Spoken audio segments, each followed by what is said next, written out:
I'm curious, Mel, what does success look like for you? Oh, what does success look like for me? Success is standing in front of a mirror in my bathroom and seeing a person reflected back that I love and that I am proud to spend my life with. When was the moment that you realized that was success for you? Has it been this gradual thing over time that you've looked at yourself in the mirror and said, I love myself for who I am? Or was there more of a catalyst for you? Well, I think for the first 52 years of my life, I did the opposite. I, as an adult, really was relentless in my self-criticism, my judgment. My role in my life was chief criticizer.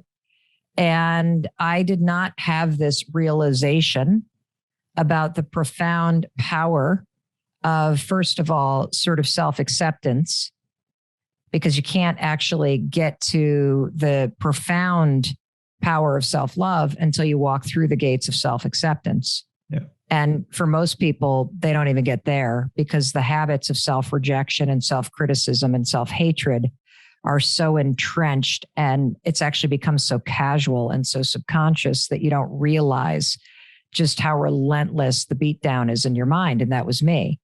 And I remember the distinct moment that I had the breakthrough, and it was in April of 2020. And we were full on, the whole world in quarantine at this point, and my business was upside down and life was very overwhelming. And this is the day after I had first high-fived myself in the mirror. And what's interesting is that first morning in April of 2020 that I very first did the high five, a very pathetic moment in my life, one that's very relatable, standing in my bathroom, feeling beaten down and overwhelmed by the demands of life and work, and just feeling like it was all just too much and just completely defeated before I had even started the day. I caught my reflection, and I first thought when I looked at myself in the mirror, my God, you look like hell. And then, of course, the beatdown starts. Your dark circles, one boob's lower than the other. Your neck is so saggy. And then, of course, once one thought goes negative, it's like, you're just going to circle the drain. And so next thing you know, it's why'd you get up so late? You got a Zoom call in 8 minutes. You didn't text Jay back. You haven't walked the dog, pound down, pound down, pound down. And I don't know what came over me, because you can probably tell that I'm not that cheesy of a person. I'm pretty direct, tell it like it is. But for whatever reason, standing there that morning, feeling overwhelmed by life in my underwear, I just instinctually raised my hand and gave the woman in the mirror a high five because she looked like she needed it. And that very first morning, my reaction to just instinctually high-fiving myself was to laugh at myself because it was so cheesy. But I'll tell you something, there was a little switch that flipped. It's not like I was like, oh, my life has changed. I need to write a book. Here we go. Okay. Oh my God, finally I have a book title. No, that's not what happened. I just felt this energy shift where I didn't even think anything, Jay. I just felt this energy muster up that was a little bit like a teammate who, when you screw up a play and they high five you to say, shake it off, get your ass back in there. Come on now. It was a little bit like that. But it was the second morning that everything broke open. And so you asked a question about when was it that I learned how to see a person in the mirror that I loved. And it has not been a moment, it's been a process, but it began in a moment. That second morning, I woke up, same problems, same issues, feeling totally overwhelmed by life. And I start walking to the bathroom. And before I even get into the bathroom, I realize I'm feeling something I've never felt before in my adult life. And it was this. You know how when you are going to go meet a friend at a cafe and you really like this person and you're about to walk in the door and see somebody you like, what do you feel, Jay? Oh, sheer excitement. Yeah, nerves and sheer excitement. Yeah. Yeah. I felt that way about seeing myself. Wow. Now, I felt excitement about seeing an outfit or seeing a haircut, but I don't ever recall in my entire adult life the feeling of being excited to see the human being Mel Robbins. Mm. And I think that moment right there was the beginning of realizing what self-love is. And so I rounded the corner to the bathroom, and the profound nature of this is starting to unfold. And as I walk in there and I step in front of my sink and I see myself in the mirror, I have this second realization. And the second realization is there's always two people in the bathroom with you every morning. Mm. There's you and there's a human being in the mirror. And that human being is trying, and that human being needs you. And they are tired of your negativity, and they are tired of you criticizing everything that they're doing. And they are tired of the beatdown. And they need you to be more encouraging. They need you to be more compassionate. They need you to be more optimistic. They need you to have more fun. They need you to wake up and see them. Mm. And when I realized that I wasn't staring at a reflection, I was staring at my humanity. I was staring at me, this human being. Like, it shifted everything. I had this realization that, when I see one of our three kids, they're 23, 21, and 16. And yeah, there are times on a daily basis that they irritate the hell out of me. But I never, ever cast a gaze on them without just feeling this acceptance and this love for their existence. Even if they're annoying me, I still have this baseline that is grounded in acceptance. It's grounded in compassion. It's grounded in gratitude that they're in my life. It's grounded in seeing them and loving them for who they are, not trying to change, like just this pure thing. And I realized in that moment that I was experiencing that with myself. And so the high five in the mirror has become this way to demonstrate partnership with self, acceptance of self, forgiveness of self. And, I'll tell you, I started adding it into my morning routine. And the way that I did it was, when I'm done brushing my teeth, I get the gunk out of my mouth so I don't have bad breath all day. Then I stand with myself for a second. I look at myself in the eyes, and then I raise my hand. I don't even say a word, because the high five does all the work for you. I mean, the science behind this thing's bananas. That's a whole nother story we can talk about. But, I did this every day for a month. And then I ended up putting a photo up, as you read about in chapter 2.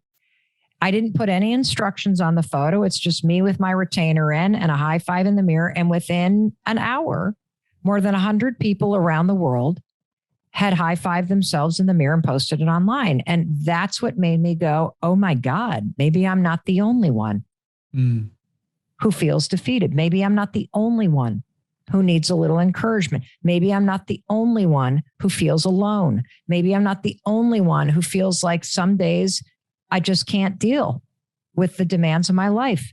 Maybe I'm not the only one who needs to learn how to support themselves a little bit better, be a little kinder, a little bit more encouraging. Maybe, just maybe, there's something here. Yeah. And so I took on a year-long research project, and the results of it are absolutely freaking extraordinary. This is the most powerful thing I have ever discovered in my entire life. The leading neuroscientists, people that have discovered neuroplasticity in the 80s, have now completely verified everything we're talking about and added in 10 times more research about why this is so groundbreaking. And you also mentioned, I've heard you talk about Dr. Daniel Amen too, and how he's excited about this habit. And the moment I heard about this habit, I was excited too, because it's so simple. And I've often tried my best to understand this, and hopefully you can help me understand this. Why is it that people often resist something that is so simple? Is it because they feel like, because it's so simple, it's too good to be true? I think that's the right answer. I also think that there's the complexity bias. Yeah. So your brain has a complexity bias whereby if your dreams are big or your problems feel big, you naturally think the solution to either solving it or achieving the big dream must also be big and complex. Yeah. And what I've found in life is that, ironically, it's the opposite. The bigger the problem, the smaller the solution that makes a difference. The bigger the dream, the smaller the action that starts you going there. And so I do think that there is a immediate reaction that is that, well, this is so simple. I think there's also this sort of resignation that we all have that that's cheesy. I'm not doing that shit. Like, come on, please. And then the bigger reason why, though, that people resist it is really sad. Yeah. And the real reason why people resist this is because your habit of self-rejection is so profound and strong and relentless and habitual that high-fiving yourself is literally, it'd be like me saying, oh no, you got to eat with your feet tonight. Yeah. It makes no sense because, we all know, Jay, that you need to be kind to yourself. We all know that you need to treat yourself better. We've all heard a bazillion times us say, if I talk to my friends the way that, I talk to myself, or if my friends talk to me the way that I talk to them, I wouldn't be friends with them. Yeah. And you still talk to yourself that way. And the reason why so many of us are so stuck is we don't know how to be kinder to ourselves. Because nobody's ever taught you how. Yeah. We don't know how to stop the relentless criticism because nobody's ever taught us how. And it is such a strong habit that it is akin to your dominant hand. Mm-hmm. Like I could write with my left hand, but it would be such a pain because it's the opposite of what I've done my entire lifetime. And for most people, based on our research, they have spent an entire lifetime criticizing themselves. Yeah. It's literally, you and I speak English. It's the language that we speak. Criticism, judgment, the beatdown is the language that most people speak in their minds. Yeah. And so that's the other reason why most people's reaction to this is, well, that's dumb. That's not going to work. And besides, it's stupid. I'm not doing it. Yeah. Yeah, for a long time, I was one of those people that beat myself up. I thought that I didn't have worth, didn't have purpose, I didn't know that my story actually mattered. So I just would allow all the negative emotions and feelings, you name it, to just flood in my life. And that would often inform how I acted with my friends, with my family, with my work colleagues, you name it. Wasn't a good scenario. Was very angry, very upset because I felt like I wasn't going anywhere until that one day, it's a long story, Mel, but to cut it short, until everything just came crashing down.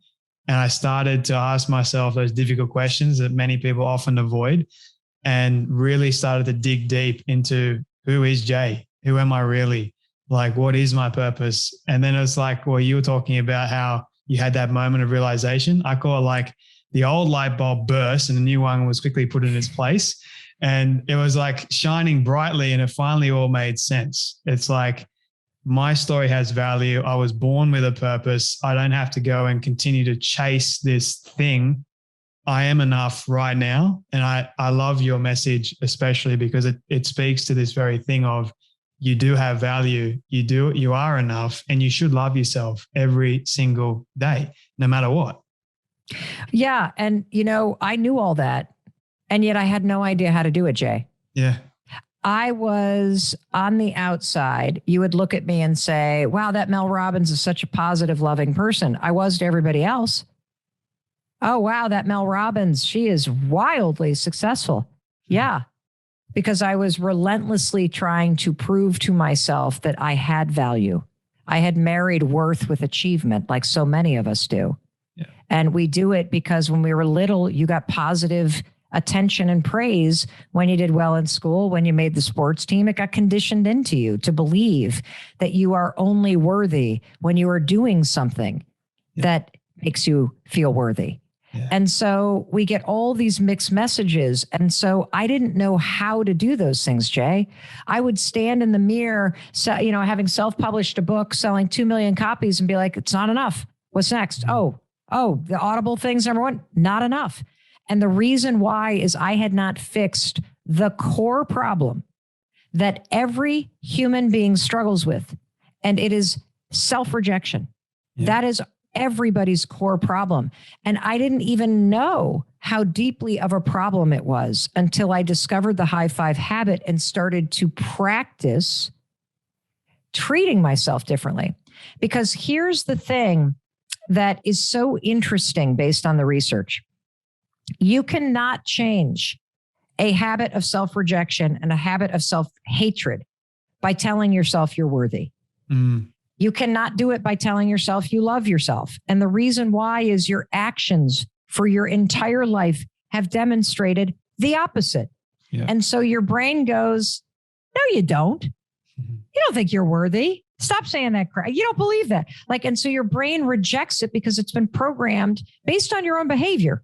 Yeah. To believe that you don't think anything you do is good enough. You don't think you're ever good looking enough. You don't think it's ever enough money. That is what you've trained your brain to believe. And so the only thing that has ever worked for me is the high five habit. And I'll tell you why, because it's a physical action. You shouldn't say a thing when you do it because the programming is too powerful against you and your mind. And I want you, when you practice this, to leverage programming and neural associations that are already in your brain associated with cheering for everybody else. We're just going to aim it right back at you.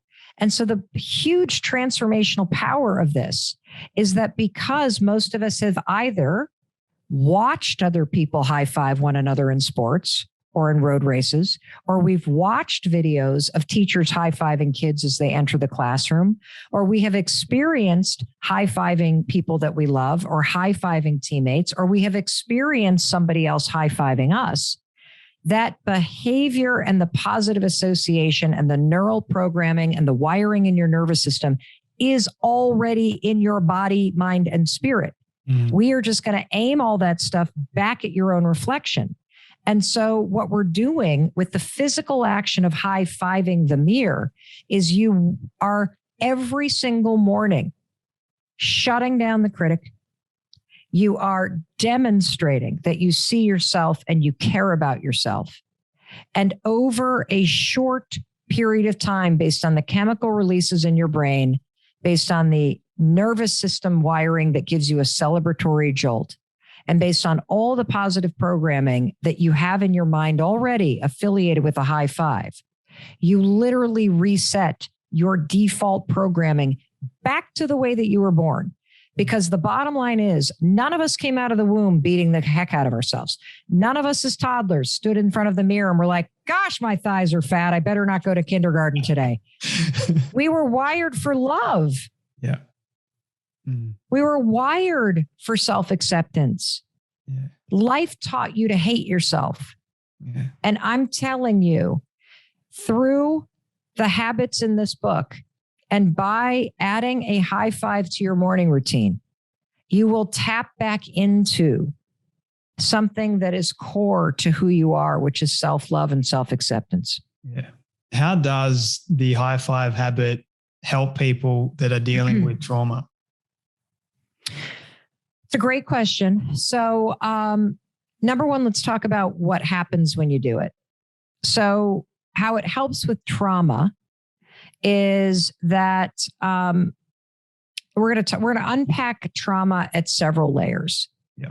Because trauma is obviously a stored experience in your mind, body, and spirit.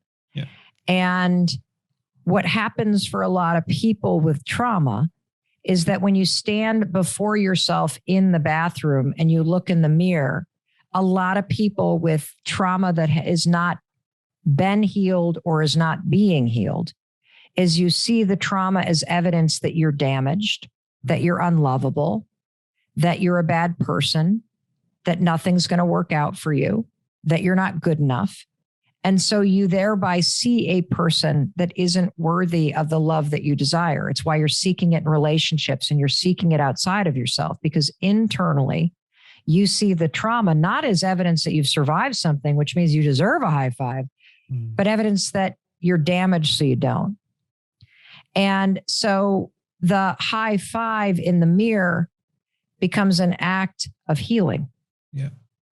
It becomes an act of defiance that brings your power back inside you. It becomes an act of empowerment, acknowledging how far you've come and all that you've survived, and the fact that you still love you and you still are going to have you. There was a woman that wrote to us that was in a domestic violence shelter when she saw a video that I did about the high five habit. And she said that, I've had childhood trauma, very severe, from the age of 4 till about 15. Then I left the family abusive home. I'm now in my late 20s. I've been in a wildly violent relationship. I've just escaped that. I have nothing. I know I have a lifetime of healing, but in 5 days, waking up in a domestic violence shelter, in the most traumatic experience of my life, what the high five habit is showing me is that at least I still have myself. Yeah. That if I could learn how to have my own back, if I can forgive myself for the mistakes I've made, if I could forgive myself for not listening to my intuition, if I could see myself, then I can heal myself. That's what it can do for trauma. The other thing that I write about in this book is, because the high five in the mirror is just the beginning, is you can practice something called high fiving your heart. This is in chapter 13. This is how you can use a high five. You put it in the center of your chest. And I want you to put it right here, because you're going to now use something that's a treasure in your body called the vagus nerve. And, as you know the vagus nerve, it's an on-off switch. It switches off your fight or flight, dysregulated, traumatized nervous system, and it flips on your resting, cool, grounded nervous system. So on those mornings where you wake up and you're spiraling, or those mornings, and mornings for a lot of people because cortisol levels are high, or it's evening and darkness triggers you. When you feel yourself get triggered, put your hands on your chest. This is called high-fiving your heart. Take a deep breath. And then just repeat these words. I'm okay. I'm okay. I'm safe. I'm safe. I'm loved. I'm loved. And repeat them over and over and over until you feel yourself come back into your body. And what you're going to feel as you repeat those words and you press right here in the center of your chest, activating the vagus nerve, is you're going to feel your dysregulated, triggered nervous system flip off. And you're going to feel yourself come back into your grounded body. And you're going to feel yourself take control of your body response, whether you're in a grocery store, or you're at a stoplight, or you're standing in your kitchen, or you're waking up. And in that moment, if you can hear yourself saying or thinking, I'm okay, I'm safe, I'm loved, it's true. In that moment, you are. And even if it only gives you a few seconds, it allows you to realize that within you, you have the ability to take control of how you're feeling in any moment. I think it's another powerful tool that we can all use, because I myself have experienced quite a bit of trauma.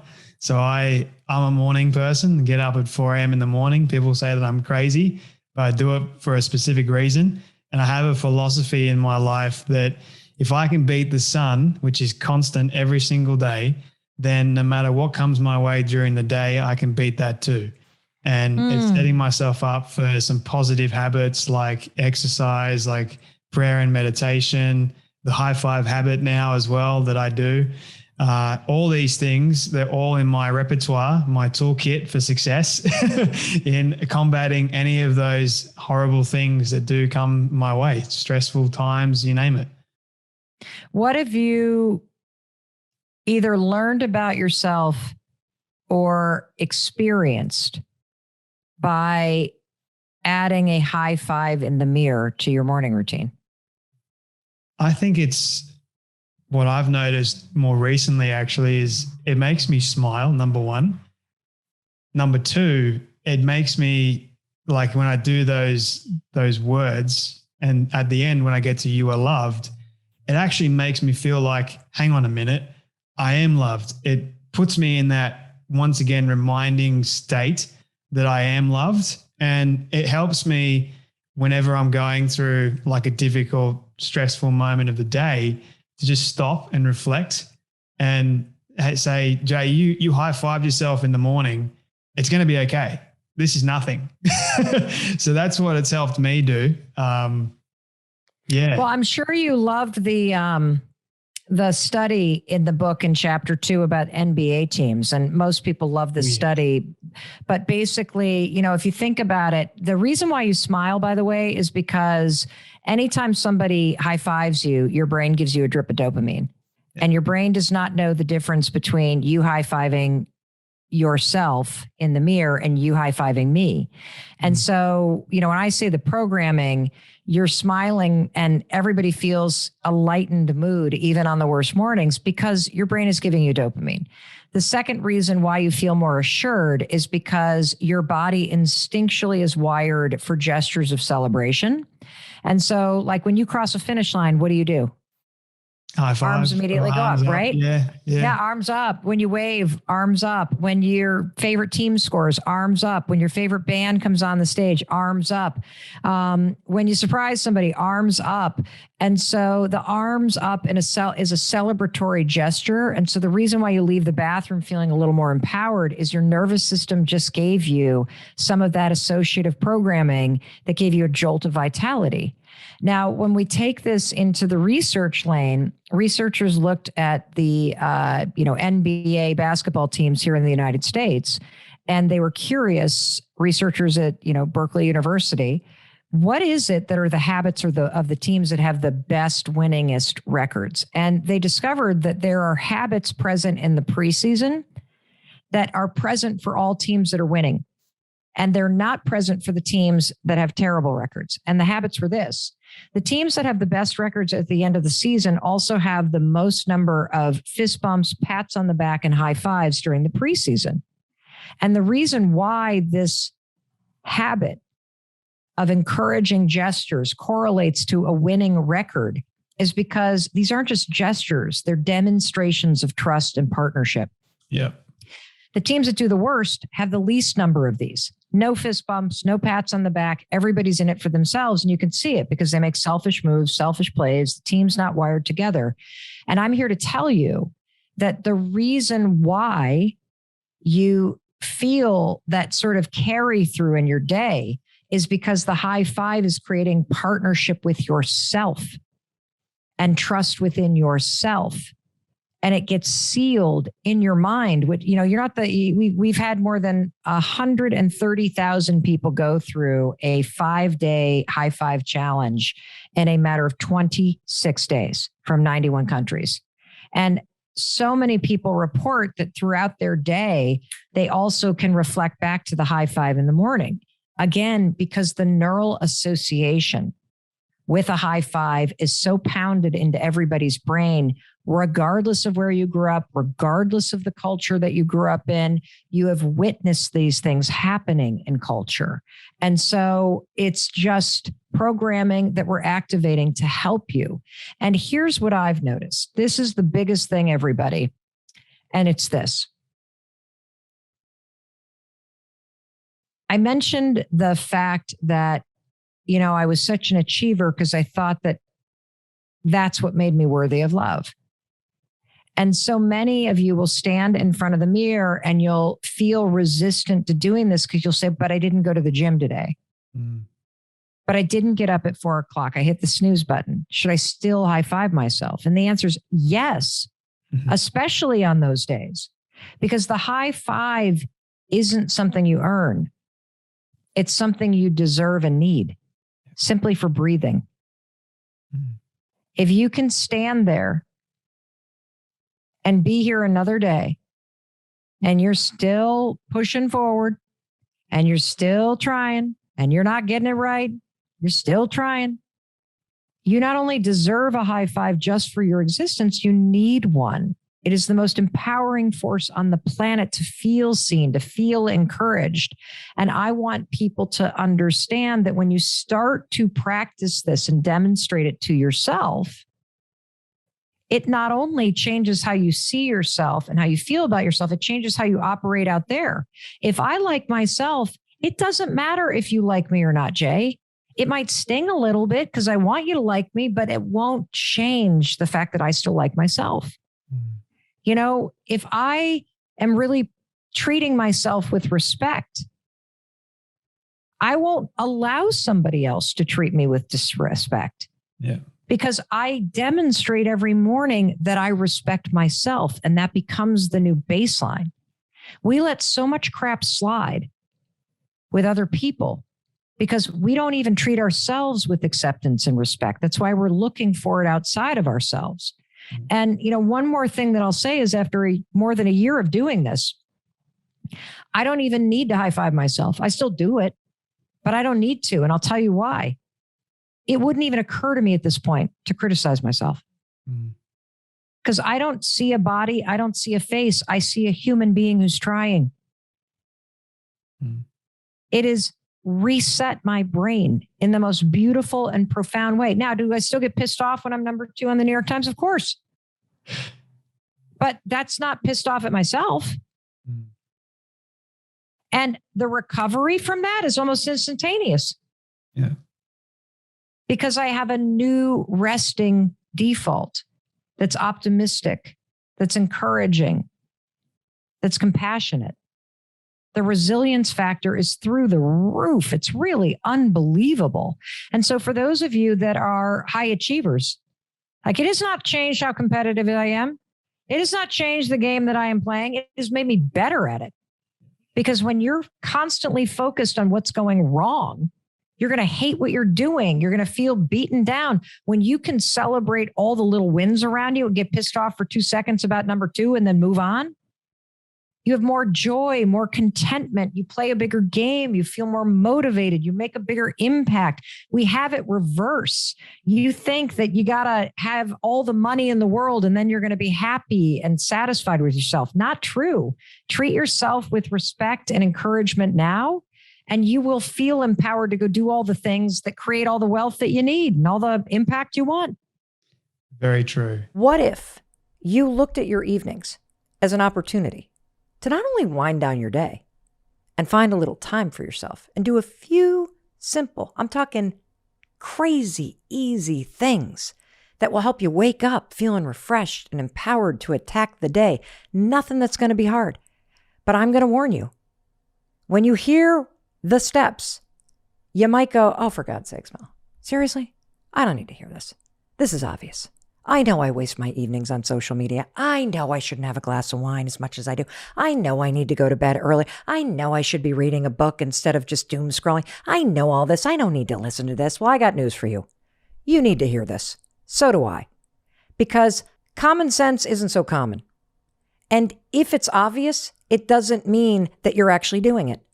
And this is one of those reminders that's really important. And don't worry, this is not an episode all about sleep and sleep hygiene. I'm actually going to tell you the truth about 4 simple, easy changes that will make a significant difference in your evenings and your mornings. And these really impact time and they impact your energy. And this is just so dead simple. And even though I'm not going to address sleep specifically and in a detailed way, I'm going to promise you something. If you follow these 4 steps, you're not only going to fall asleep faster, but you will get better sleep as a byproduct. And I'm going to tell you why. There's research as to why settling in to a very simple evening routine, even if these 4 steps just take you 10 minutes, and that's probably all it's going to take you. Research from the American Academy of Sleep Medicine says, if you create even just a 10-minute evening routine, it does help you fall asleep faster and stay asleep. Why? Because having the rhythm of this rock solid evening routine works with your circadian rhythm. It signals to your mind and your body that you're ready to go to sleep. So there is this added benefit. And before I walk you through the 4 steps, I want you to know how easy this is. It's dead easy. Because by the time you're ready to do these 4 things, you've already done the hard stuff today. You've already gone to work. You've already gone to school. You've already done all kinds of things on your to-do list. You've already done so much stuff. And as you move through these 4 simple things, it's not going to take really any brain power at all. But it gives you so much time and energy back tomorrow morning. And that's why this is just so cool and why I'm so passionate about it. All right. Have I made my case? Are you really excited about your evening tonight? I bet you are, because I can tell you're going, all right, Mel, shut up. You've sold me. What are these 4 things? I'm so glad you asked, because I'm going to tell you what they are after a short word from our sponsors. They allow me to bring this to you at 0 cost. So take a listen, and I'll be waiting for you after the break. And we're going to jump right in to how you're going to create a rock solid evening routine. Don't go anywhere. Welcome back. It's your friend Mel. I've been waiting for you. Thank you for taking this time for yourself. And you're going to thank me after you listen to this, because I'm going to give you found time back, both in the morning and the evening. You're going to love this. You and I are talking about the fact that a rock solid evening routine truly is the way to set yourself up for a super successful morning, a better life, and a much more enjoyable and restorative evening. And before I break down the 4 simple steps based on the research, there is one thing that you have to do before we jump into the 4 steps. I mean it. This is the foundational piece that most people miss. And once you do it once, you don't have to do it again. And as I explain this foundational piece that everybody misses, you're going to literally go, well, this is super obvious, Mel. But as I unpack it, you'll be like, oh, this is not so obvious. And no wonder everybody misses a step. Here is the step that will help you not only have a relaxing, blissful, amazing, productive, restorative evening tonight, but it will also help you make tomorrow morning fabulous. You ready? Foundational step. Pick your bedtime. I'm going to say it again. Pick your bedtime. I know. Sounds stupid. But this really, really works. Because if you were picking your bedtime, which I know you're not, you wouldn't be up at 11 o'clock at night wishing that you had gone to bed earlier, because you would know your bedtime. So what time do you need to be asleep in order to get 8 hours of sleep every night? That's how we're going to work around this question. Pick your bedtime. And here's the thing. When I say pick your bedtime, you probably went, oh, my bedtime should be 10. Not so fast. This is actually a very complicated question. And I'm going to explain why. In order to determine what time you need to be asleep, you have to know what time you need to wake up. This is where you are sabotaging yourself. This is where you're shooting yourself in the foot. This is where your days and your evenings go off the rails, because you don't even know what time you truly need to wake up and get out of bed in order to set yourself up for success tomorrow morning. And figuring this out changed my life, because I was the kind of person that used to think, I can just roll out of bed at 7 a.m. and I can do my entire morning routine, which involves making my bed, getting the exercise in, getting journaling done, making breakfast, walking the dogs, getting the kids out the door. Does this sound familiar? Oh, and I can do it all in about 15 minutes. Sounds like a lot of fake math, right? My daughters call it girl math. Christopher, my husband, calls it Mel time. And so here I would be going like, oh, I can just wake up at 7 o'clock and do 150,000 things. And the alarm would go off. And as soon as I woke up and I got up, I was already behind the ball. I don't have time to do any of this. Exercise, out the window. Dogs don't get a walk. I don't have time for journaling. And so I need you to be honest with yourself. What time do you need to wake up for real in order to be able to do all the things that you need to do in the morning to truly start your day off on the right foot? And if you're being honest about what you really need to set yourself up, I bet that the time that you need to wake up is probably half an hour or an hour earlier than you are currently waking up.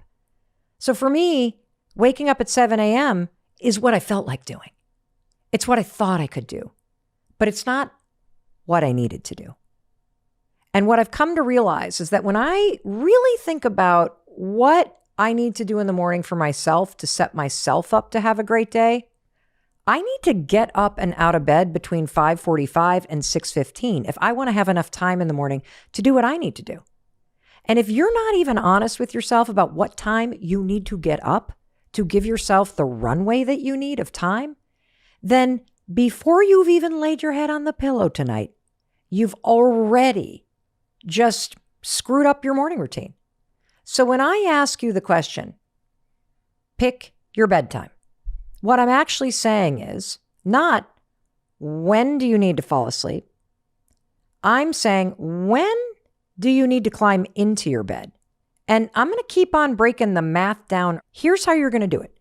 You're going to start by picking the time that you need to wake up, using real time, not fake time, the time that you need to give yourself the runway, the time that would really allow you to do everything that you would like to do. And I want you to really just think about that for a second.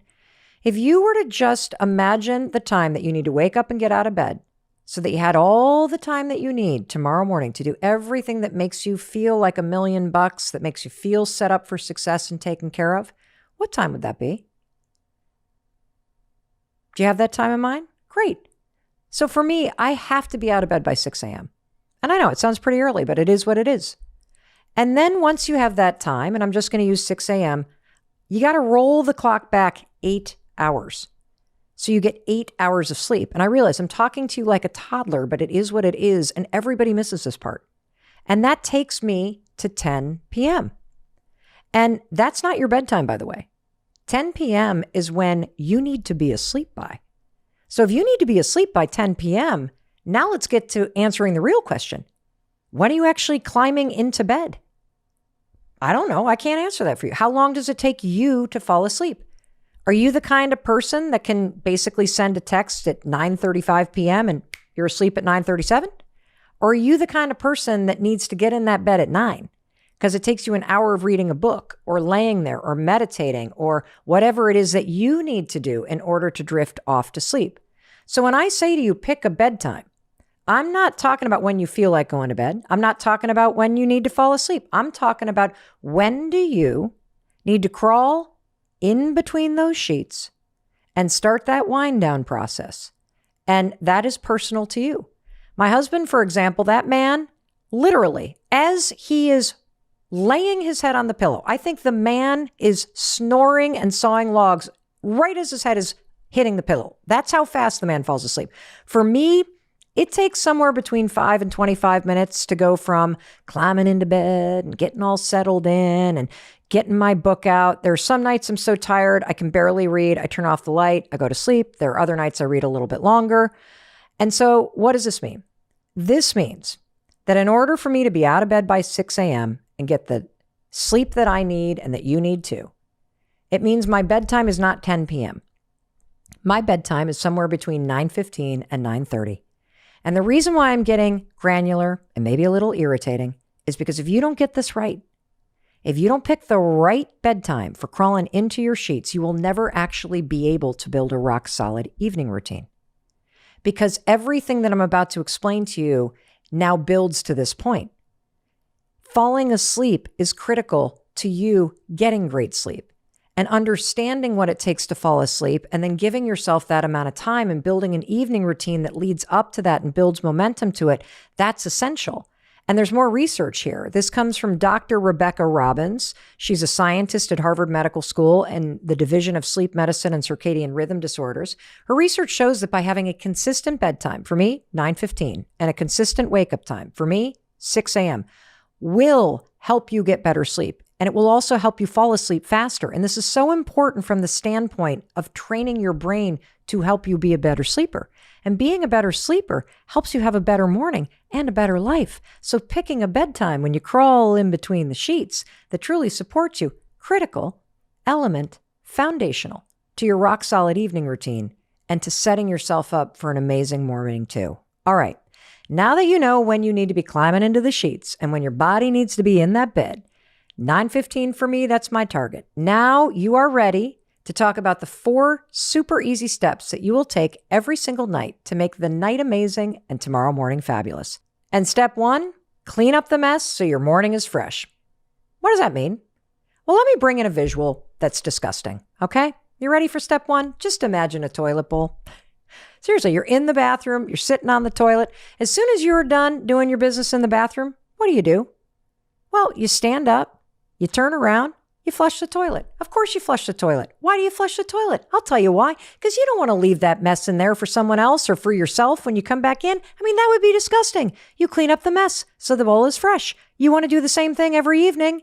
You want to clean up today's mess so tomorrow morning is fresh. And we are literally going to, in step 1, flush the day down the toilet so that when you wake up tomorrow morning, you don't have a mess waiting for you to clean up. And so I'm going to give you a list of the things that you can do so you can wake up fresh. And it doesn't take long. I mean, I'm talking 5 minutes. And that's what I love about this evening routine. It is so easy. It takes almost no time. What are you going to do to clean up the mess? Simple. Empty the dish, load the dishwasher, take out the trash, clean off the counters. If you have kids or a roommate or a really sloppy partner where their stuff is all over the place, create those little piles that we create, put them at the staircase or outside their door so that they can take them up in the morning. Just get them out of your line of sight, turn off the lights, charge your computer, clean up the things from today, create a fresh start for yourself tomorrow because you don't want to saddle yourself tomorrow morning with all the crap that you could do tonight. I'm talking 5 lousy minutes. And you want to know why I love cleaning up the mess at night? Let me tell you why. Because you're freaking tired. So you don't have to be a perfectionist. Good is good enough. Just get it done. And the other reason why I love this is because when you wake up in the morning and you see an empty sink and clear counters and no piles, you know what you're going to say? Thank you. Thank you. Because I don't have to do it right now. And you know what? If you had a guest staying over at your house tonight, you would do that when they went up to bed. Why? Because you want them to wake up and see a clean looking place. So do this for yourself as a way to take care of yourself. That's step 1. See how easy this is? Clean up the mess and start tomorrow fresh. You know what I feel like? I feel like we should have a whoosh toilet bowl sound flush right here. And given that we just flushed the toilet on the day, I feel like this is a great time to take a quick break and hear a word from our sponsor. And when we come back, the mess is clear and it's going to be fresh for you and me to talk about step number 2. Don't go anywhere.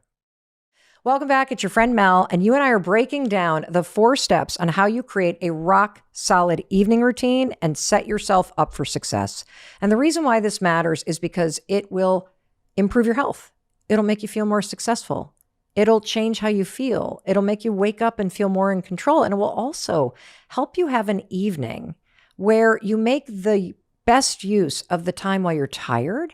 And you also find time for yourself. And I'm going to explain more of that as we keep going. We've already covered this foundational question of you got to pick a bedtime.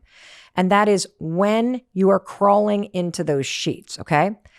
We've also covered the first step, which is cleaning up the mess from tonight in order to set yourself up for a fresh start tomorrow morning. Now let's talk about the second step in this evening routine. Once you've cleaned up the mess, I just want you to take 5 minutes and make it easier for yourself in the morning. What do I mean by that? I mean, set yourself up. If you're going to exercise in the morning, lay out your exercise clothes. If you're going to walk the dog, leave the leash by the door.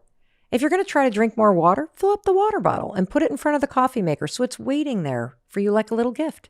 If you take supplements or vitamins in the morning, set them out in the morning for yourself. Just make it easier. If you're trying to eat healthy, pack your lunch so it's done. Why does this work? Let me tell you why this works. There's a term that you may have heard called decision fatigue. Decision fatigue is this concept that basically explains that the more decisions that you have to make, the harder it is to make decisions. It's almost like the decisions sort of build up this resistance inside of you. And over the course of the day, it becomes worse and worse, and the decisions get harder and harder, and your resistance to them becomes bigger and bigger. And so one of the reasons why just taking 5 minutes at night to make things easier. While you're at half capacity, you're tired. I mean, heck, you can be doing this stuff while you're scrolling on social media. If you do some simple things to make tomorrow easier, it removes a ton of decisions that you have to make in the morning. And what we know based on habit research is if you are trying to make a new habit stick, like drinking more water, by filling up the water the night before and putting it in place where it's right there in front of your face, it is visual, the more likely you will drink it in the morning. Why? because you don't have to remember to do it. And you don't have to make a decision to do it. It's right there for you. You bump right into it. It's like you've set a trap for yourself. And you know why else this makes so much sense? Is because you took 5 minutes last night while you were exhausted to just clean up the mess and to set things out so that you set yourself up for success and made it all easier. And now you got all this time because you don't walk into the kitchen and go, oh my God, the dishes. Oh my gosh, the lunches. Where's my backpack? Where's my keys? I don't know what to do. I'm running out of time. Because what happens when you're running out of time in the morning because you didn't set yourself up last night? What goes out the window? Oh, no time to exercise. No time to walk the dogs. No time to do the gratitude practice. I'm now so stressed out and overwhelmed, I forgot to drink my water. Not anymore. Because while you were exhausted last night, you took 5 minutes to clean up the mess and start the day fresh. And then you took 5 minutes, little steps to make your morning easier. And I love this. And there's so many examples of how you can do this. You can put your keys on the counter so you don't have to spend 10 minutes searching for them. I mean, that used to be me. I used to burn through 15 minutes every morning just searching for my keys. Not anymore. Pack your gym bag. Why? Because it sucks to pack your gym bag at 5:45 in the morning. But if you did it while you were half asleep texting your sister, it's already waiting for you by the door in the morning. You just made it easier, and now you're leveraging research to make that habit of going to the gym stick. And what I also love is that you can use half your brain power to do something like this. In fact, last night, I'm here in our Boston studios and I was staying in a hotel. And as I was brushing my teeth, I'm in my pajamas. I was laying out my exercise clothes on the back of the chair. Why? Because it made it easier when I got up at 5:45 a.m. this morning to get out of bed, just pull them on and get out the door and go to the gym. I set myself up. And one of the things that's so cool about this, and this is where I want you to really just consider the argument I'm making. What is your most precious commodity in the morning? I can say this another way. What are you in short supply of in the morning, every morning? Time. You never have enough time in the morning, do you?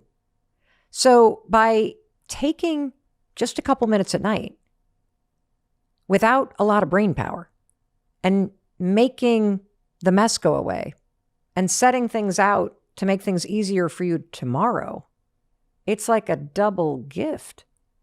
You're not only making it easier, you're making it more likely that you're going to do the things that you want to do, and you also have found time. I think that's so cool. You've taken time away from the evening so you can start fresh tomorrow, and you've taken steps to make it easier, and you've protected your time at the time of day that matters most, in the morning when you never have enough time. So we just gave you time. How cool is that?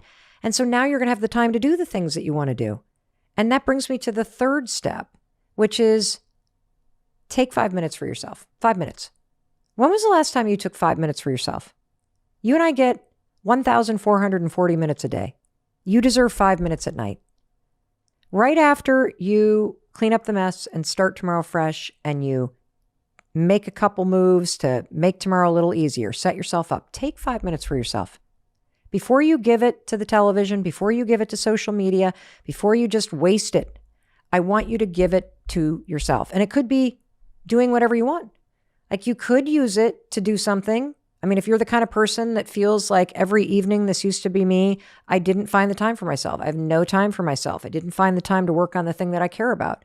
Whether it's a side hustle, or maybe you're trying to make progress on a creative project, or you're working on a creative gift for somebody, or a grant application, or you're filling out student loan forms, you could use that 5 minutes to make a little progress there.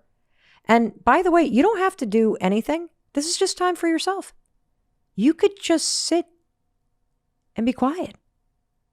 Imagine that. You could have a cup of tea. You could read a book. And if you didn't get to it this morning, you could do your skincare routine. I see a lot of people doing skincare routines. I think I missed the memo on this one. I don't have a big skincare routine, like 57 steps at night. But you know what I do have at night? I love a bath. So oftentimes for me, my take 5 is to just linger in the bath and do nothing. And you know what? Here's how I make it so easy. As I am brain dead and I'm cleaning up the mess and I'm making my mornings easier, I'm packing my bag, I'm laying out my exercise clothes, you know what's happening? The bath is running. I freaking love that. And you know what else I use this time to do? To read or to listen to audiobooks. I want to just underscore, this is time for you. And one of the things that I've noticed as I've looked at the data is that so many of you around the world are listening to the Mel Robbins podcast at night. I think that's kind of cool because you know what that tells me? That tells me that you're taking time at night for yourself and you're choosing to listen to something that is going to help you improve your life or make you feel better. And that's a perfect example of what I'm talking about. So you could listen to another episode of the Mel Robbins podcast as a way to take 5 for yourself. And I'm saying this as the third step of a rock solid evening routine, because I don't want you to just give that time away. That's what you've been doing. You have been giving the time away to social media or to the television or to whatever, which is why you can't remember what you do most evenings. I want you, after you pick your bedtime, which is when you crawl into your sheets and you clean up the mess from tonight so you can start tomorrow fresh, and you take a few steps to make tomorrow morning easier, to set yourself up, take 5. Take this time to be kind to yourself. And for me, my take 5 usually hits somewhere between 7:45 and 9:15. And I'm saying that because what you'll notice is the more that you kind of fall into this 4 steps, the more it becomes a rhythm. And in the beginning, it's just 5 minutes, right? But what happens is as you take 5 for yourself, and you don't just flop on the couch and turn on the TV, you don't just zone out into your cell phone. Every single night that you take 5 for yourself, you break the habit of doing that. You break the habit of cracking open your laptop and putting it on your lap and checking email or scrolling on the phone as you're wasting the evening in front of the TV, and you stop giving that time that could be yours away to something that really doesn't matter. And look, I know why you're doing it. Same reason I was doing it, because you're exhausted and you just want to zone out. But here's what I want to challenge you on. Taking this 5 minutes before you do what you normally do, it's actually extraordinarily restorative. And what I noticed is that it starts with just taking 5 minutes, but it quickly expands because it feels so good. And next thing you know, it's not 5 minutes, it's 45 minutes. And you're reading more books, or you've started stretching and doing a hatha yoga practice at night. And you probably find that as time starts to expand, you realize, oh my gosh, I've just been giving this time away. Not anymore. And that brings me to the 4th step and the last part of a rock solid evening routine. This is right before you slip into that bed and you get into those silky, amazing sheets. And by the way, one of my favorite sponsors of the Mel Robbins podcast is Cozy Earth. I want to give them a huge shout out because I love their sheets. But the final thing I want you to do before you tuck yourself in is this. Tuck in your phone. What does that mean? That means I want your phone to have its own little bed. I want you to tuck your phone in somewhere other than your bedside table or in bed with you. And don't even deny you sleep with your phone. Your phone is right within reach. I know it's true. Mine used to be too. It's really, really, really important that you stop doing this. And I am going to do an entire episode on this topic about why the phone, even just near you, is horrible, horrible, horrible, horrible. And there's a bazillion reasons why. And I can tell you, one of the main reasons is blue light. The research is so scary. The blue light from your phone suppresses the production of melatonin. In fact, one study related to kids shows that kids exposed to bright light an hour before bed, their melatonin levels were suppressed by 98%. For adults, 50% suppression. And it creates fragmented sleep, which impacts your ability to fall asleep, to stay asleep, to be in deep sleep. I mean, this is a really big thing. And I'm just talking about the light. Don't even get me started about all the notifications and the bings and the booms and the this and the that. Just stop. My standard rule is this. I don't tuck myself in between those Cozy Earth sheets until I've tucked my phone in the bathroom because I don't trust myself. I'm addicted to it. I will reach for it. And if I don't tuck my phone in that bathroom before I crawl into bed, I will be scrolling on Instagram in bed, buying things at 11 o'clock at night instead of falling asleep by 10 o'clock. In fact, just the last time a couple of weeks ago, I didn't do this. I was in bed on my phone. I know I'm not supposed to be. And I was doing it anyway. And I saw these little outdoor lights that looked so incredible. They were like these lantern things. Boop, one click shop. They arrived. They're like 4 inches tall. They look nothing like they did online. And it's funny because I'm sitting here teaching you the science and the research, But I have to I cannot be trusted with my phone. And this is a problem. And that's why I've solved it by not having it near me. I've removed the temptation. And that is why step number 4, you have to tuck your phone in before you tuck yourself in. See how this all works together? And this only works if you are willing to not only be honest with yourself, but also to really take a look and truly know yourself. And this is a critical component because if you're not honest with yourself, you will be trapped in a cycle that I was trapped in for a very long time, which is you spend all day exhausted trying to get through your day, wondering why you keep waking up every morning in a mess and why you can't get out of that trap and why you're so tired at night, and then why you keep wasting evenings on social media and on TV. Well, I just gave you the secret because you weren't getting intentional.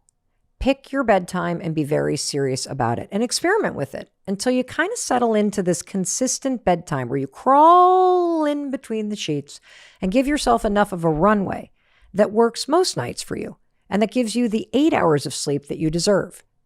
So let me just run through this again.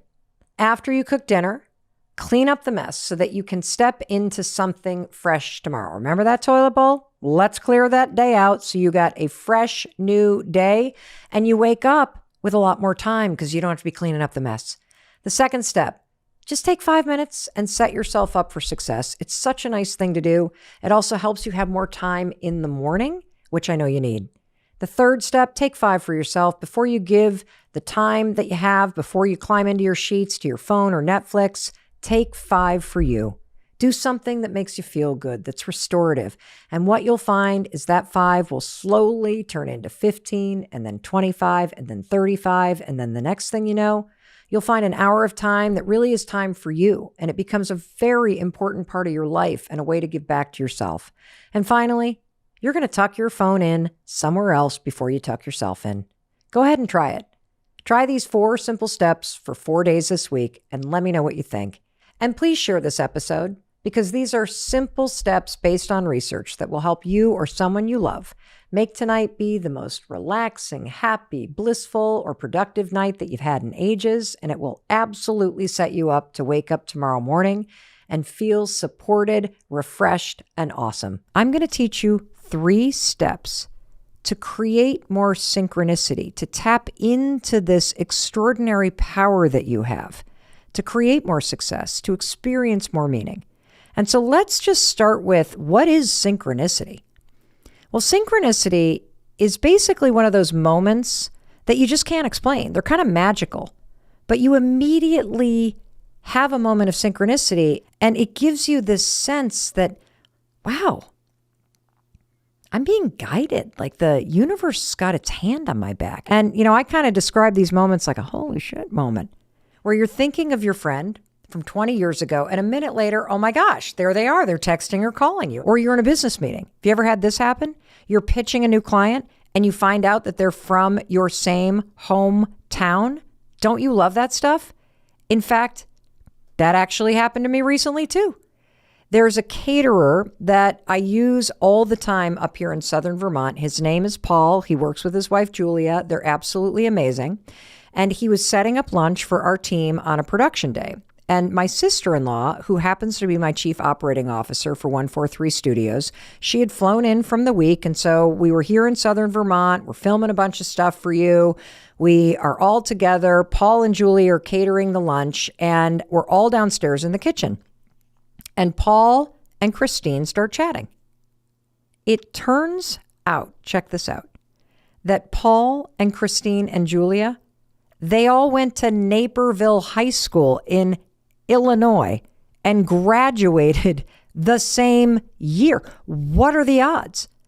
And it's such a huge high school that they didn't know each other. But now they're standing here in Southern Vermont and we're all like kind of working and vibing together. I mean, is that a coincidence? Or is that life telling you something? See, I say it's not a coincidence. It's not a coincidence at all. I say it's happening for a reason, that there is deep meaning in the fact that Christine and Julia and Paul all went to high school together and they just figured it out while they were standing in the kitchen on a work day while we were producing like amazing content. Now, if you're someone who's kind of cynical, you might hear this example about Christine and Julia and Paul, and you might shrug your shoulders and say, it's just a coincidence. Well, after today, you're not going to do that. And the reason why you're not going to do that is because I'm going to teach you something using research. And it's this, that you will never tap into the success that you desire or the deeper meaning in your life if you don't learn how to see the deeply personal meaning in things that are happening around you. Simply saying, it's a coincidence, is you declaring, that means nothing. There's no magic in my life. There's no reason for this. But calling it a sign of something greater is what gives your life meaning. And these moments matter. And they happen in your life all the time. And when you start to see deeply personal reasons for random things happening in your life, you begin to unlock the power of your mind. And you tap into something deeper that is available to you right now. See, I could see that Christine, Julia, and Paul as a sign that even the caterer is supporting this decision, that we're not just sister-in-laws, that we're supposed to work together. And here's the cool thing about learning this superpower of seeing life working for you, of brainwashing yourself for success and for deeper meaning, is that you get to choose what things mean when they're happening in your life. Why wouldn't you want that for yourself? Why go through life questioning whether or not you've made the right decision? Why go through life just shrugging off things as a coincidence? Just a coincidence. I'm just going through the motions in my life. There's nothing here to see. Why not see the fact that it stopped raining and all of a sudden the sun came out right before your first Zoom interview for this job that you really want? Why not see that as a really good sign that it's going to go well, that you're on the right track, that you're doing the right thing by putting yourself out there? Why not see the fact that the song playing in the restaurant, which happened to be the song that your parents danced to, the first dance song at their wedding, why not see the fact that the song is playing in the restaurant as a sign that the person that you're dating right now is actually a good person? When the house that you really want to buy has an address, 508, and that just happens to be the same area code as the state you're moving from, how is that not a sign that this is your new home? That even if it's not, that things are working out for you, and just looking at this house is a marker on the right path of you finding the right home? Imagine how different it would feel if you brainwashed yourself to believe that life is supporting you, guiding you, that you're not alone at all, that you can see signs that you're on the right path or on the wrong path. I mean, you felt this sense at moments in your life, right? That there's something larger for you to experience, some deeper dimension of life that you could tap into. I'm here to tell you there is. There's this new study that I love that has proven that simply just having the awareness that synchronicities exist increases your life satisfaction. The study I'm talking about was published in Frontiers in Psychology, and just check out the title of this research: An Unexplored Pathway to Life Satisfaction. I freaking love that. An unexplored pathway to life satisfaction. And here is how this superpower is going to help you. Number one, when things are really challenging, you can tap into this ability to see synchronicities as a way to bolster your resilience and keep you moving forward when you feel like giving up. I do it all the time. Being able to spot signs and synchronicities and meaning in life when life is really hard, it's like the ultimate hack to continue the fight, to continue believing that things will work out for you. I mean, even the example that's kind of dumb of Paul and Julia and Christine standing in my kitchen. When I moved here and I freaking hated it, Everywhere I looked, I saw reasons for why this was a dumb decision. Brainwashing yourself in a positive way allows you to see the positive signs. Even something as crazy as 3 people standing in your kitchen that went to the same high school. Why not call that out as a sign that you're on the right path? It helps you keep going. It helps you stay optimistic. It helps you with your resilience. And the second reason why you're going to want to know how to use this, and this is a way that it's made a huge difference in my life, is that everything that I experience is so much more profound. Because I know that it wasn't just hard work or luck that got me the results that I wanted or the moments of magic that I've had. I know that there is something deeper going on that I'm tapping into in my day-to-day life because I don't believe in coincidences. I believe that things are happening for a reason. And when you tap into that and you find evidence in your day-to-day life, I don't even know how to describe it. I just want it for you. Do you know that there are 150 million podcast episodes that have been published? And you chose this one. And I'm going to tell you why. Because you were meant to.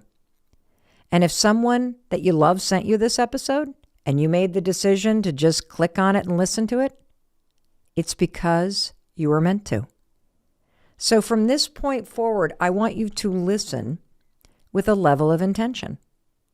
Listen knowing that there is something that you're going to hear that is exactly what you need to hear at this exact moment in your life. There are no coincidences. Let my voice be the sign that you needed, because I'm on a mission to empower and inspire you to open your heart and your mind so that you can achieve all the success that you deserve and experience a much more meaningful life. And there are 3 steps that I'm going to teach you that you can start doing as soon as I teach them to you. And these 3 steps are based on the research of Dr. Bernard Beitman. He is a professor at the University of Virginia School of Medicine. He's a medical doctor who's trained at Yale and Stanford, and he is the #1 researcher in the science of synchronicities, which you know is the pathway to a more meaningful life, according to research. And in his research, he has looked at the patterns of people who experience a tremendous number of synchronicities. And I consider myself to be somebody who experiences synchronicities every single day. So I've translated his research into 3 specific actions that you can start practicing. Because I'm serious. I want you to brainwash yourself in a positive way because this is so freaking cool. And number 1, the first skill that I want you to master is state it and claim it. The second skill we're going to talk about is mastering your energy and how to use it to your advantage. And the third skill we're going to talk about is finding a bigger meaning. And look, I know these 3 don't quite make a whole lot of sense right now, but when I unpack them in detail and I give you specific examples of how you're going to use it, and then I tell you stories from my life about the crazy success and even the miracles that I've been creating by using these 3 skills, you are going to be unstoppable. So here's what we're going to do. Let's take a brief break. And while you do, think about something for me, okay? I want you to think to yourself, if Mel is right, and if what she's about to teach me actually works, if I could tap into greater success and more meaning in my life, and if I could see a sign, some sort of confirmation today that I'm on the right track or that I've made the right decision, what would that sign be? And begin to open up the space for something more meaningful to happen to you today. I'll outwork anybody. I know that the secret to success is not getting it right. It's actually getting after it until you get it done. And so work ethic. Anything is possible if you are willing to give up your timeline and you're willing to put your head down and put the work in. The second thing is, I know that failure and screw ups are a massive part of paving the road to success. Like, I'm not a lucky person that can just study stuff and implement it and then it all works out. I have this deeply personal process that everybody shares, by the way, of studying everybody who does it really well and then implementing their best practices and then tweaking it so that it feels right. And so failures, screw ups, detours, all of it is part of the road to success. The third thing is, and I write about actually all of this stuff in the High Five Habit. There is this mindset trick that I created that is an entire chapter in the High Five Habit that I created when I was launching the 5-Second Rule book, which the hardcover book was a huge failure, believe it or not. And when we launched the hardcover, it originally, the bottom line is that when I launched the hardcover, Evan, the hardcover was not available for sale when my marketing kicked off. Like there was a screw up with Amazon. I started marketing. I told everybody to go buy it and it read as out of stock. Couldn't even pre-order it. It was like out of stock. Huge mix up on my part. I was a self-published author. And as my attitude was going down the drain, I literally started saying this thing to myself on repeat. And everybody, you should just steal this. It's like chapter 13 in the book. This moment is preparing me. This moment is preparing me. This moment is preparing me for something amazing that hasn't happened yet. And every single thing in my life that has been a struggle or a hardship or a heartbreak or anything, even losing people I love to the disease of hopelessness and addiction, those moments of going through tremendous grief and heartache prepared me to help other people to do it. And so when you can start to ground yourself in this idea that I never really liked, by the way, Evan, that whole phrase, life is happening for me, because there's a lot of that I don't want it. I don't believe it's for me. But there's something about tweaking it like this is preparing me. It allows me to take control of a situation I don't like, I didn't want, I didn't plan for, it's not what I deserve. But if it's preparing me for something, it flips my mindset into this attitude that allows me to endure it and allows me to have perspective that someday I will look back on it and understand the wisdom that I gained from it. And so, the failure of the hardcover with the 5-second rule prepared me for something all right. It introduced me to my business model that has a huge partnership with Audible. Like the 5-second rule, because of the failure of the hardcover, became the most sold and listened to audiobook of the year of all of 2017 and opened up a whole new business model. And, which, by the way, is still bearing out, everybody, because as the book sells out around the world, it's the audiobook. Like we were the number one selling audiobook in the world last week, number 2 selling title on Amazon because of the audiobook. And so there's a whole new business model I learned. And so you need to understand that every failure that you have, everybody, it is actually preparing you for something else. That's number 3, that sort of attitude. The other thing, honestly, is I've been successful in spite of myself, Evan, because it's only since learning the High Five Habit that I have been able to truly reset my default thinking and become a person whose default is to cheer for herself. Do I have insecurities? Yes. Do I have self-doubts? Yes. But the one thing I don't do anymore is I do not beat the hell out of myself anymore. You see, even all those years, everybody, when my speaking career was taking off, I was literally my biggest critic. It was never enough. It was, well, I kind of even though the audience is giving me a standing ovation and the clients just hired me to do 7 more events, Evan, I'm like, well, God, I really screwed up minute 43. I really blew it that time. Like, I was relentless with myself. And there's a difference, everybody, between having a level of excellence in what you do and high standards, which I know Evan has a level of excellence in what he does. And he also marries his process with excellence. But that's very different than relentless self-criticism. You know what I mean?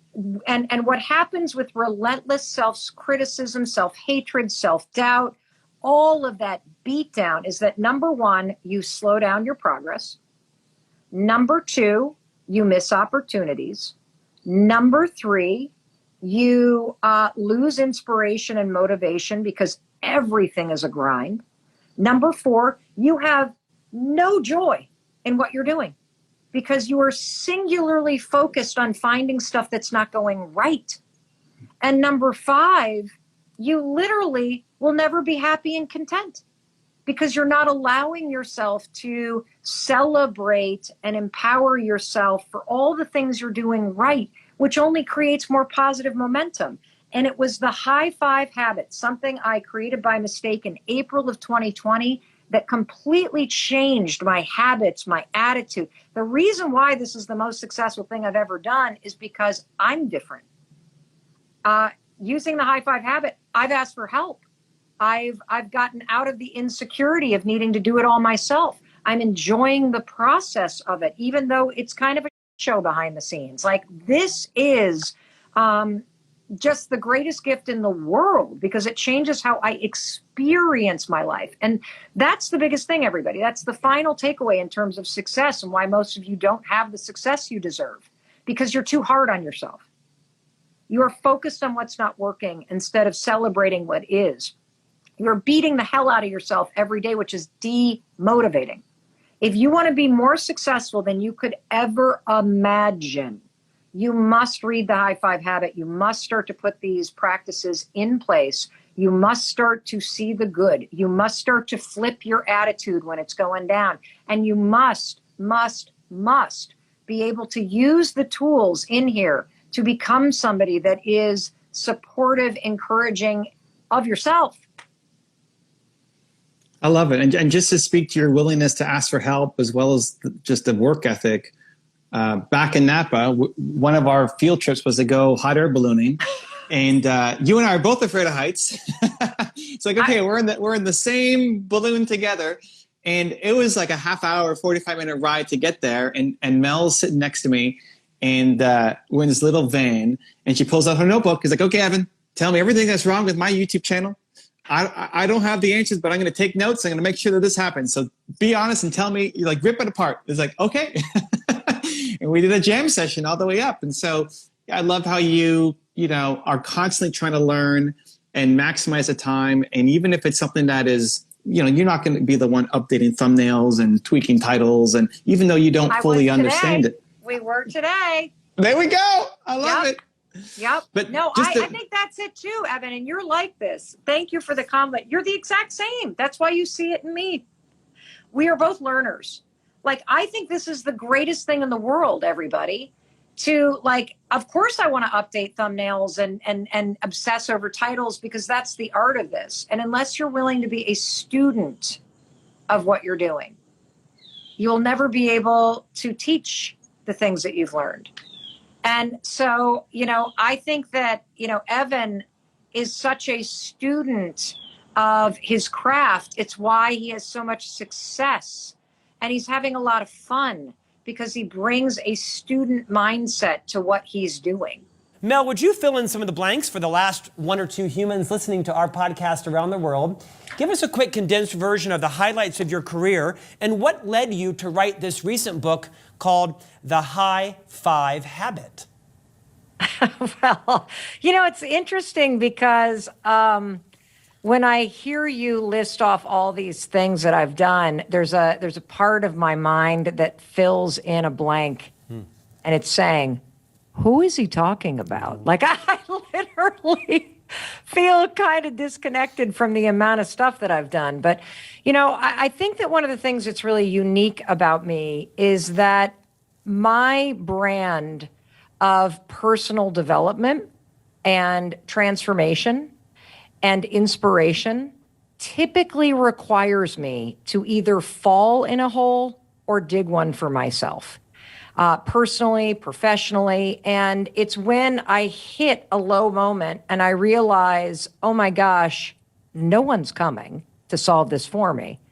I need to manufacture a ladder that's going to help me climb out of where I am, whether that is mental, whether it is physical habits, whether it's something that's a process thing or a personnel thing going on in business. And it's through the struggles that I have had in my life, in my work, with our kids, in being an entrepreneur, that I have discovered some of the greatest tools that have been transformative in my own life. And so I think one of the interesting things is that people view me as an expert in change, an expert in habits, an expert in motivation, both of self and in others. I don't view myself as that. I view myself as somebody who is a light on the path that you are walking on. And the reason why I know I'm a light on the path is because somehow we've connected and you're listening to this or you're watching this. And so you are meant to hear something that we are about to talk about, and that it's through the sharing of particularly the struggles and the sharing of the simple tactics, tools, research, or stories that have helped me in similar situations that has created all of the success, all of the impact that you see today. And I think that those two things are really important. The struggle is just as important as the solution, because I think that in life and in business, it is through the breakdowns and it's through the hard moments in our lives and in our work that we build confidence, that we build courage, that we build resilience. I mean, think about engineering, for example. A lot of times, some of the best and most innovative ideas in terms of coding or in terms of a process or in terms of a product is when something's not working and when you make a mistake or when you spend all this time working on something and you run headfirst into a brick wall. And unfortunately, both in corporate culture and in our personal lives, for some reason, we all feel like we got to hide our mistakes. But it's in the examining and unpacking and learning from our mistakes that you find the greatest wisdom. You find the solutions that you're looking for. And so, that's the importance of sharing struggle. Makes you realize you're not alone.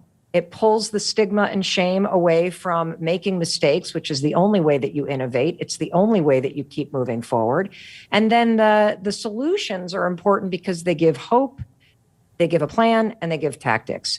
And, the final thing that I'll say is that I think the thing that I have a real knack for is that I have this ability to take really complex topics and boil them down into very simple, tactical, and memorable things to do.